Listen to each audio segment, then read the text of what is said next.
Mi mujer me engañó, y no con un desconocido de una app cualquiera o con un ex que volvió a removerle sentimientos, no, me engañó con alguien mucho peor, su entrenador personal.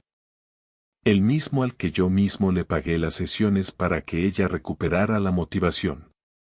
No os penséis que esto pasó en una relación fría o rota desde hace tiempo.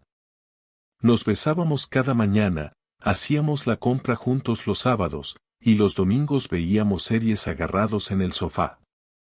De puertas para afuera éramos esa pareja que la gente llama estables, de las que uno piensa que jamás acabarían como acaban los demás. Qué ingenuo fui. Todo empezó a oler raro una tarde cualquiera, sin grandes revelaciones. Estábamos en casa, era jueves, y ella me dijo que iba a salir a correr. Llevaba mallas nuevas, camiseta ajustada y ese perfume que normalmente solo usaba cuando teníamos cena con amigos. Me pareció raro, pero no dije nada. A los 10 minutos me escribió un mensaje diciendo que se había olvidado el reloj deportivo y que si se lo podía bajar.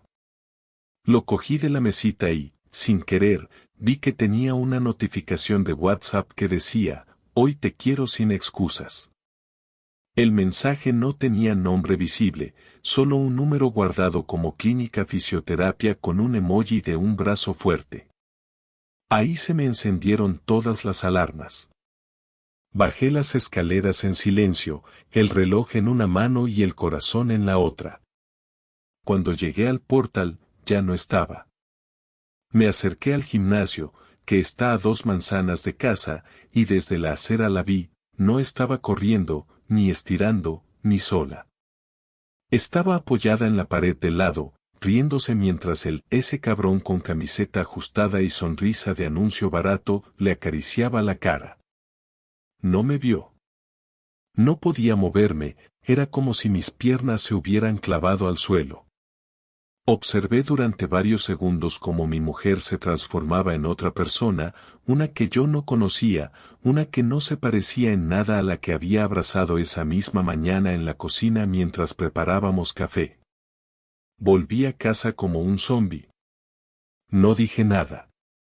Durante 2 días me callé, fingí normalidad, recogí a los niños, hice la cena, y esperé.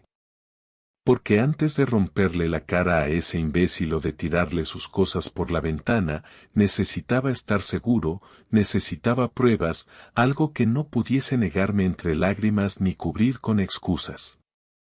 No me bastaba con una imagen borrosa desde la acera. Necesitaba que ella misma cavara su tumba. No era solo la necesidad de tener pruebas, era una cuestión de dignidad. No me iba a lanzar a gritarle sin saber hasta dónde había llegado su traición.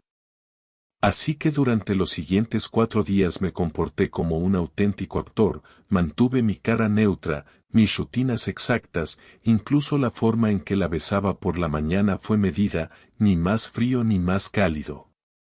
Solo lo justo para no levantar sospechas. Pero cada noche, cuando ella se metía en la ducha, yo revisaba su móvil. No me costó nada descubrir que tenía una carpeta de chats archivados, y ahí estaba él, el Clínica Fisioterapia, con conversaciones enteras llenas de frases cursis y detalles íntimos que me revolvían el estómago. No hablaban como 2 personas que se gustaban, hablaban como si estuvieran en una relación de verdad, de las que se escriben buenos días, que hacen planes para la semana siguiente, que se mandan fotos tontas. Y no eran solo textos, había audios donde ella le decía que conmigo se sentía atrapada, que necesitaba respirar, que esto era lo único que le hacía sentir viva. Escuchar su voz decir eso fue como si me golpearan con algo muy pesado en el pecho, una presión que no se quitaba, ni siquiera al cerrar el móvil. Lo más jodido de todo no era el engaño, era la normalidad con la que lo llevaba. Ella se metía en la cama conmigo, se ponía mis camisetas, me pedía que le trajera chocolate cuando volvía del trabajo. Y todo eso mientras se escribía con otro diciendo que quería que le quitara la ropa en el coche como la última vez.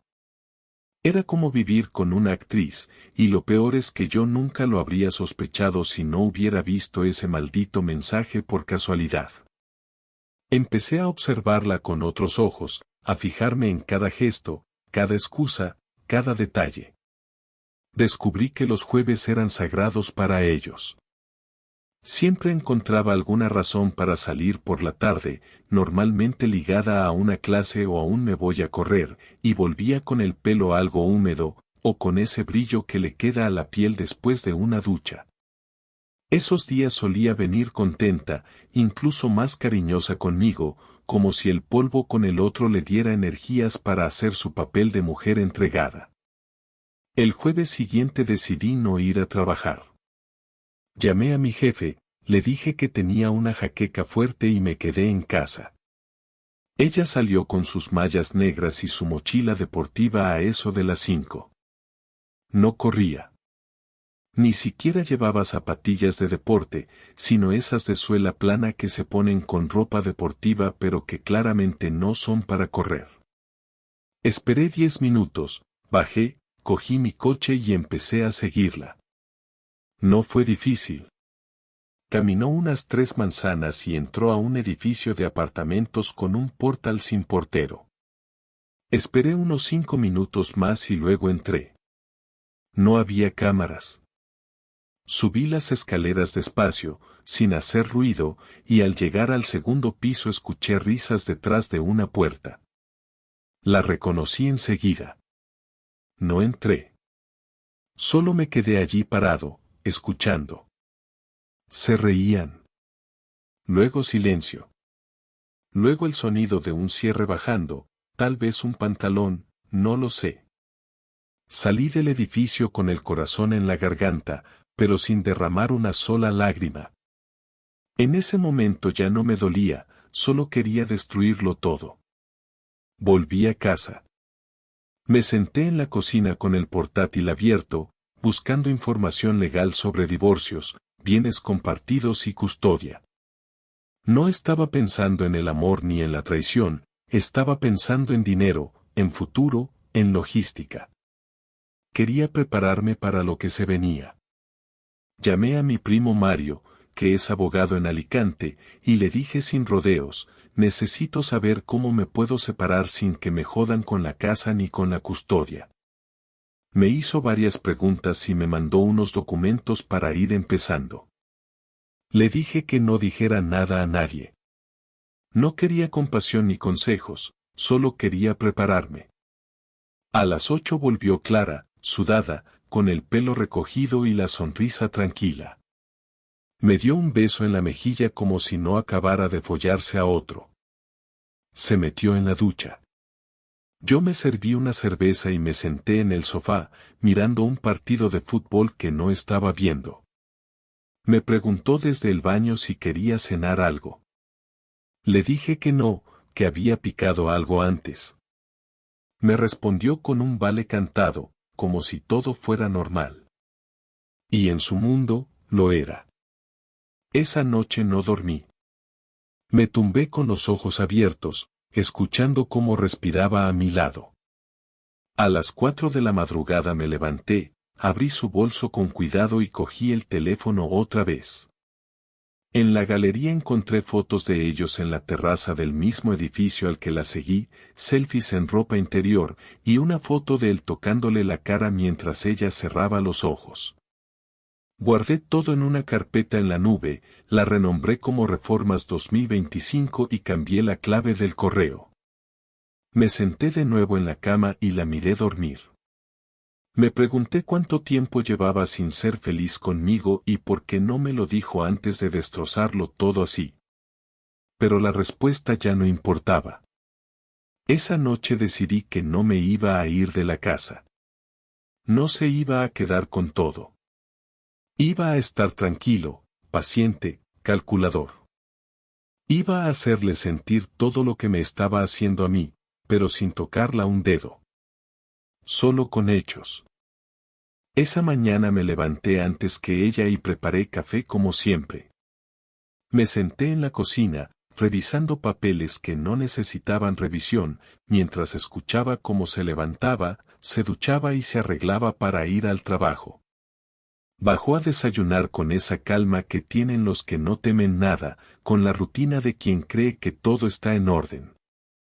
Me saludó con un beso corto, cogió su taza y se sentó frente a mí. Hablamos de cosas sin importancia, del tráfico, de lo mal que funcionaba el ascensor del edificio de su oficina y de una compañera nueva que no soportaba. No mencionó ni una sola vez al tipo con el que se acostaba. Y lo entendí. Para ella era normal. No se sentía culpable, no se sentía traidora, solo vivía una doble vida perfectamente coordinada. La vi beber su café con las dos manos mientras cruzaba las piernas.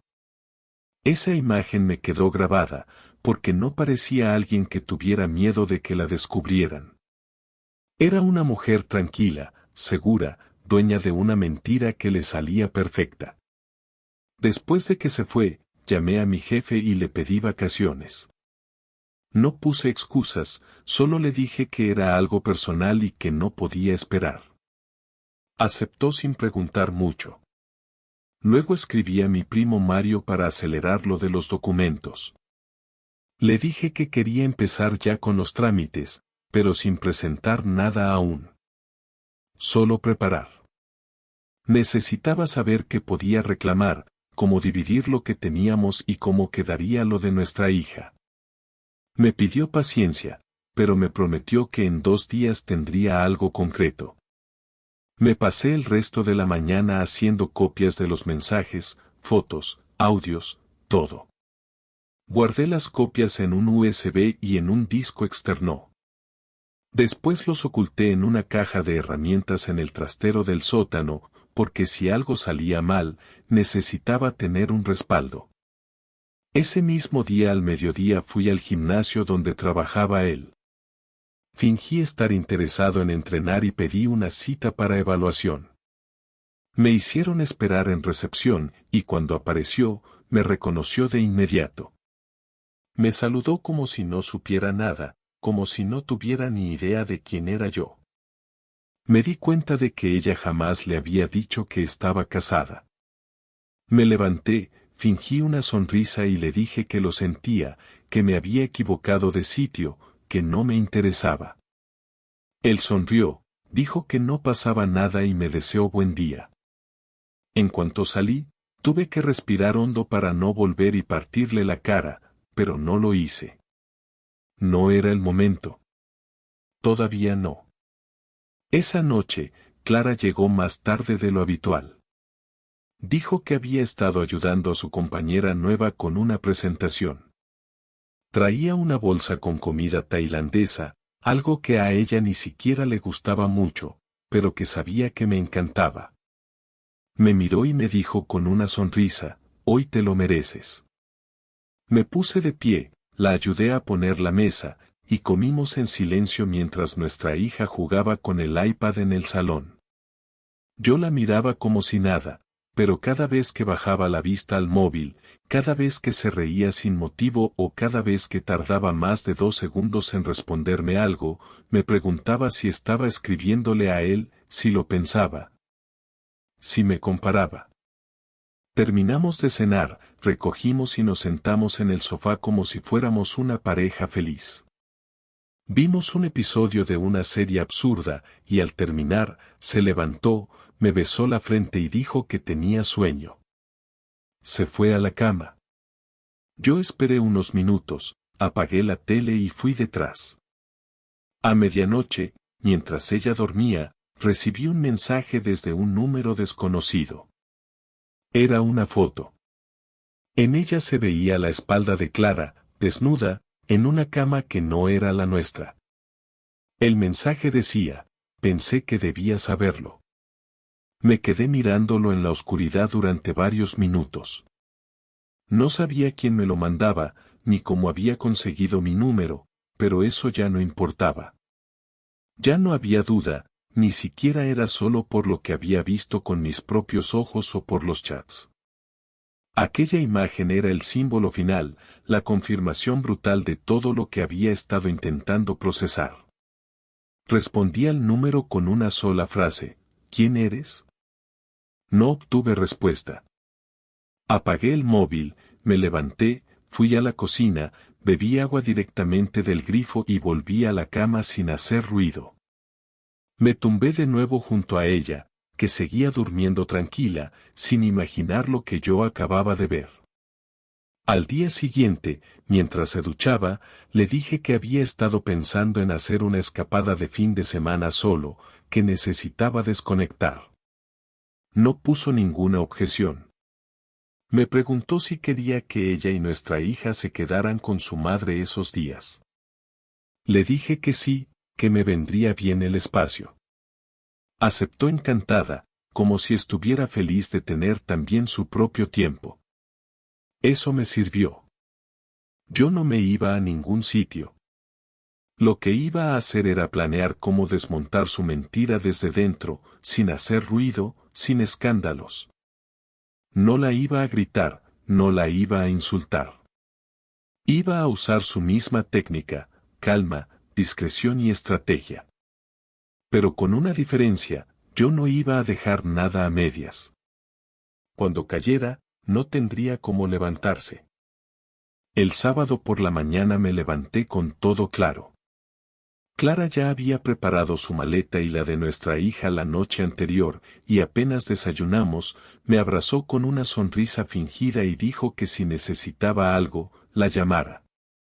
Le respondí que disfrutara y que cuidara a nuestra hija, y vi cómo salía por la puerta sin sospechar ni por un segundo que ya estaba en marcha algo que no iba a poder detener. En cuanto el coche giró la esquina, cogí el portátil y me senté en la mesa del salón. Abrí los documentos que me había enviado Mario y empecé a revisar cláusula por cláusula. La vivienda estaba a nombre de los dos, pero yo había puesto más dinero en la entrada. El coche estaba a mi nombre, y la cuenta conjunta tenía movimientos que podía justificar como míos. Lo importante era dejar todo limpio y claro antes de hacer el movimiento. Ese mismo día fui al banco y abrí una cuenta nueva solo a mi nombre. Transferí la mitad del saldo conjunto, tal como me había aconsejado Mario. No era ilegal, era una medida de precaución. Luego pasé por casa de mi hermano, que me ayudó a recoger varios documentos que guardé en su piso. Le dije la verdad, toda, desde el principio. No me juzgó, no me dio consejos baratos, solo me miró serio y me preguntó, ¿vas a ir hasta el final? Le dije que sí, que no había vuelta atrás. Entonces abrió una cerveza, me dio una palmada en el hombro y me dijo que contara con él para lo que hiciera falta. Volví a casa a eso de las 6 de la tarde. Todo seguía como lo había dejado. Encendí el portátil y volví a leer los mensajes archivados en el móvil de Clara, ya descargados en un archivo cifrado. Revisé las fotos, los audios, incluso un video que no había visto antes donde él le decía que ya no soportaba verla volver con su marido aburrido después de cada encuentro. Ella reía, le decía que no se preocupara, que todo iba a cambiar pronto.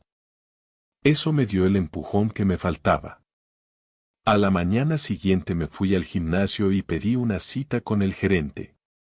Le conté quién era, lo que pasaba, y le enseñé pruebas. No lo hice para chantajear a nadie, sino porque me aseguré de que el amante de mi mujer también fuera consciente de que su trabajo no le iba a servir de escondite.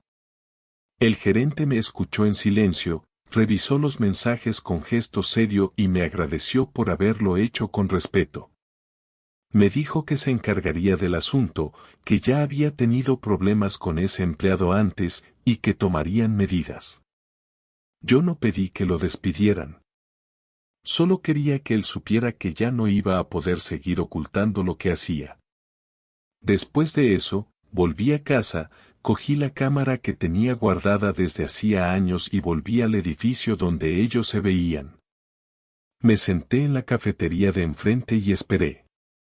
No pasaron ni 40 minutos cuando él salió del portal con otra mujer, distinta a Clara. No se dieron un beso, pero sí caminaron juntos, con confianza. Le hizo una foto a ella con el móvil, luego otra a los dos. Me bastó. Grabé un pequeño video y me fui. En casa edité todo, la conversación con el gerente, los vídeos, las fotos, los chats, y monté un archivo que podía mostrar a cualquiera si llegaba a ser necesario. Esa noche, con Clara aún fuera, decidí escribirle un mensaje. Fue corto. Tenemos que hablar. No por teléfono. Mañana a las 8, en casa. Tú y yo solos. No me respondió al instante, pero a los 10 minutos me llegó un simple vale. Era todo lo que necesitaba. El lunes, a las 8 en punto, entró por la puerta con la cara tensa. No saludó con beso. Dejó el bolso en la silla, colgó el abrigo y me miró. Yo estaba en la mesa del comedor, con el portátil cerrado y una carpeta al lado. Me senté derecho y le hice un gesto para que se sentara. No dijo nada. ¿Me vas a decir algo?, preguntó. Sí. Pero primero quiero que tú me digas lo que está pasando. Clara bajó la mirada. No habló enseguida. Se cruzó de brazos, respiró hondo y dijo algo que no esperaba tan pronto. ¿Lo sabes, no? Lo sé todo. ¿Desde cuándo? Desde que te reías con él en la calle como si fuera algo normal. Desde antes de eso, en realidad. Se quedó en silencio, luego cogió la carpeta. La abrió y empezó a ver las capturas, los mensajes, las fotos. No lloró. No gritó. Solo dejó que la carpeta se cerrara y se quedó mirándome. ¿Qué vas a hacer? Lo que tú no hiciste, hablar claro. Vamos a separarnos, pero lo vamos a hacer bien. No quiero que esto se convierta en una guerra, pero tampoco voy a permitir que te vayas de aquí como si nada. ¿Quieres que me vaya? Quiero que te quedes hasta que nuestra hija sepa lo que pasa.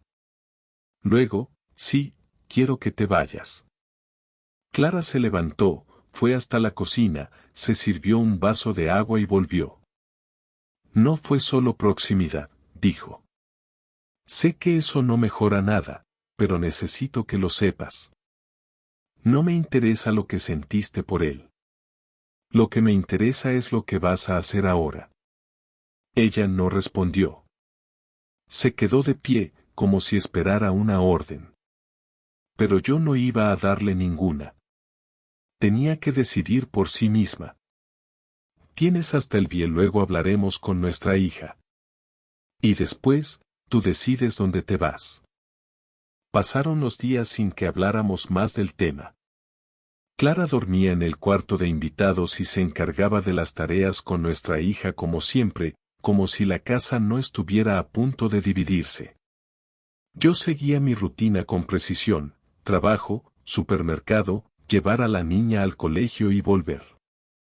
No había gritos, no había discusiones, pero el silencio era tan constante que ya ni siquiera hacía falta discutir.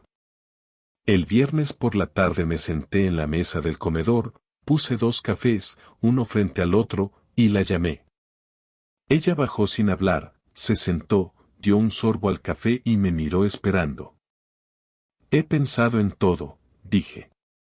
La casa puede venderse o quedársela uno de los dos, pero no voy a irme de aquí para que tú empieces una vida nueva en el mismo sitio donde destruiste la que ya tenías. No pienso quedarme, dijo sin pestañear. No quiero que esto se convierta en una pelea. Buscaré piso. Me iré antes de final de mes. ¿Y nuestra hija? Pasará la mitad del tiempo con cada uno. Lo que diga el acuerdo. Yo no pienso pelear por eso.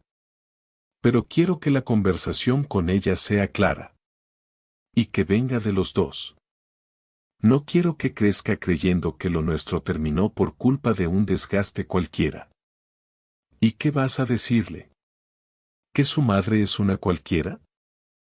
No. Voy a decirle que tú te enamoraste de otra persona mientras seguías viviendo aquí conmigo. Que decidiste traicionar lo que teníamos en lugar de enfrentar lo que sentías. Y que eso rompió nuestra familia.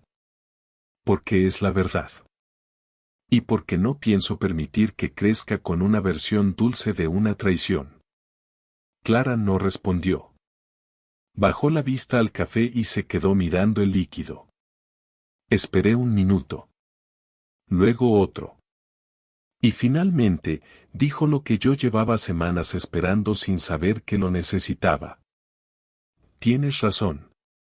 No fue una excusa, no fue un intento de suavizar nada. Solo lo dijo, como quien acepta que ya no hay nada más que defender. Esa noche preparamos juntos la cena.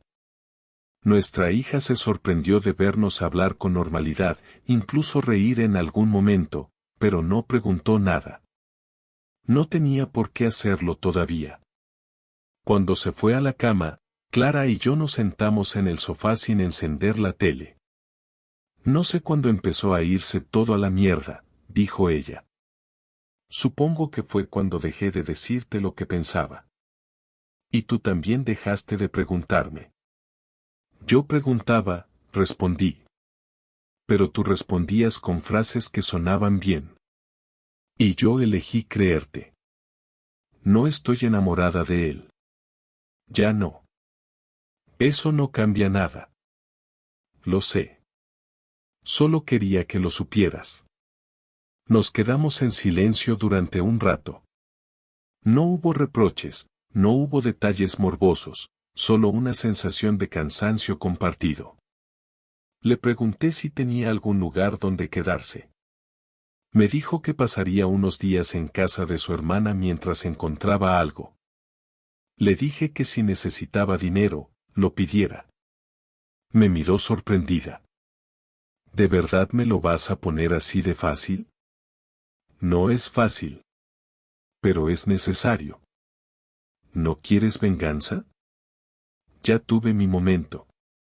Vi tus mensajes, tus fotos, tus audios. Escuché cómo decías que necesitabas respirar, que conmigo ya no sentías nada. Ya tuviste tu efecto. No necesito destruirte. Ya lo hiciste tú sola. Ella asintió. Y por primera vez en semanas, pareció sincera. No culpable, no triste, solo consciente. Al día siguiente, por la mañana, se sentó con nuestra hija en el salón mientras yo preparaba el desayuno. Hablamos los tres. Le dijimos que íbamos a separarnos, que mamá se iría a vivir a otro sitio y que íbamos a organizarnos para que pudiera vernos a los dos por igual. Nuestra hija no lloró, pero nos miró con una mezcla de confusión y miedo que me rompió por dentro. Le dijimos que no era su culpa, que siempre iba a estar con nosotros, que la queríamos igual. Ella solo preguntó una cosa. ¿Vais a seguir siendo amigos? Clara me miró. Yo mantuve la vista fija en mi hija y respondí con calma. Vamos a seguir siendo tus padres. Eso es lo único que importa. Ese mismo lunes Clara hizo las maletas y se fue. No pidió más explicaciones. No intentó quedarse. Se fue sin drama, sin despedida larga, sin lágrimas. Yo me quedé en casa con nuestra hija. Y aunque la rutina volvió pronto, cada rincón tenía algo suyo. Su olor en los cojines, su cepillo en el cajón del baño, una camiseta suya olvidada entre mi ropa. Pero no me dolía como pensé que dolería. Era otra cosa. Era como ver las ruinas de una casa después del incendio. No el fuego, no el humo, solo lo que quedó cuando todo se apagó. Las primeras semanas sin Clara fueron una mezcla de alivio y tensión constante. No porque la echara de menos como esposa, sino porque cada día encontraba algún resto de ella en la casa y tenía que decidir si lo tiraba o lo guardaba. No eran objetos de valor, ni cosas sentimentales, eran detalles, una libreta con listas de la compra, una horquilla en el cajón de la cocina, una pulsera rota en el cajón del baño. No me hacían llorar ni me revolvían el estómago, simplemente estaban ahí, como señales de que aún no había terminado del todo. Me centré en la rutina con mi hija, en que no notara los silencios, en que la casa siguiera oliendo a comida recién hecha y no a vacío. Me levantaba temprano, hacía el desayuno, la llevaba al colegio, trabajaba, cocinaba, la ayudaba con los deberes, y cuando se dormía, me sentaba en el salón a revisar papeles del divorcio o mirar pisos pequeños en los que nunca viviría. Mario ya tenía todo listo. El acuerdo estaba redactado, sin trampas, sin venganzas. Clara lo firmó sin poner problemas. No pidió más de lo justo y respetó los tiempos. Cuando vino a recoger sus últimas cosas, me saludó sin tensión, se tomó un café en silencio mientras nuestra hija le enseñaba un dibujo, y antes de irse me miró por última vez como si no supiera si decir algo más o no. Pero no dijo nada. Y yo tampoco. Después de eso me sentí más ligero, pero no feliz. Estaba aprendiendo a vivir de nuevo sin pensar en la imagen de ella entrando en aquel edificio o leyendo sus mensajes escondidos. Había días mejores que otros. Algunos me costaba levantarme, otros me sobraba energía. Un sábado por la tarde me llamó Mario para preguntarme cómo lo llevaba. Le dije que bien, que estaba tranquilo, que nuestra hija estaba adaptándose bien y que ya no me obsesionaba revisar cada rincón buscando pruebas de algo. Me dijo que me admiraba por cómo había llevado todo. Le contesté sin pensar demasiado. No se trata de admirar, se trata de aguantar lo justo para no destruirlo todo. A las pocas semanas, una amiga en común me escribió por WhatsApp. Quería tomar un café y hablar. Acepté. Nos vimos en una terraza del centro. Después de los saludos de rigor y las frases de cortesía, me soltó lo que había venido a decir.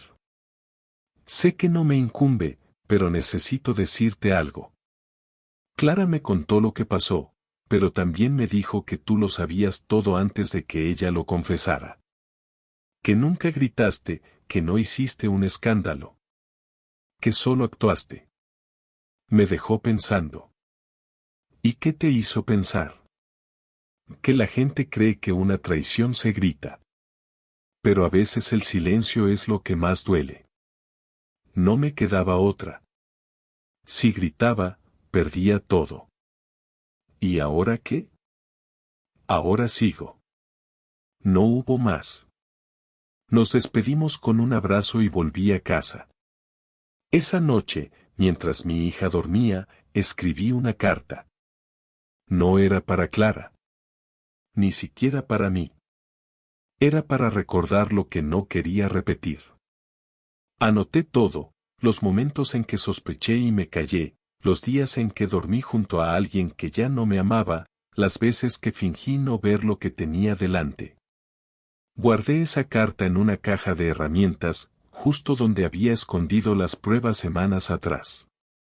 Era mi forma de cerrar esa parte sin necesidad de borrarla. Con el paso de los días, la casa se convirtió en un espacio nuevo.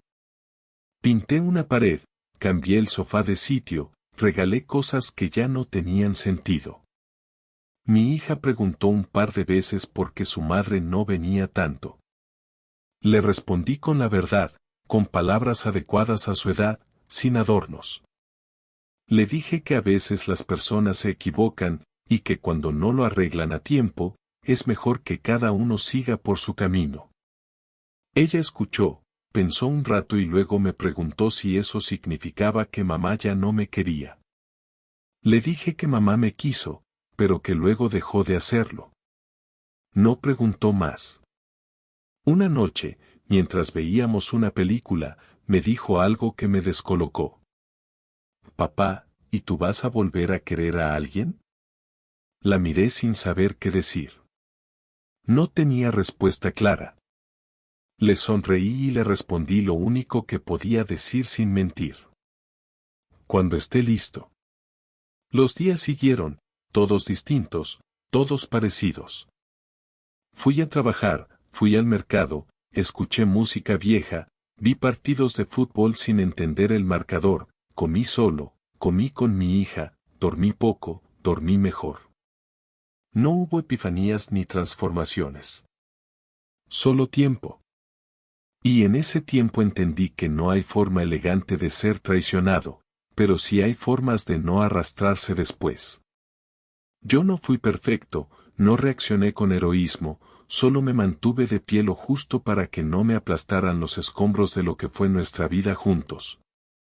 Clara se fue con su silencio, y yo me quedé con mi dignidad. Y a veces, eso es todo lo que uno puede pedir.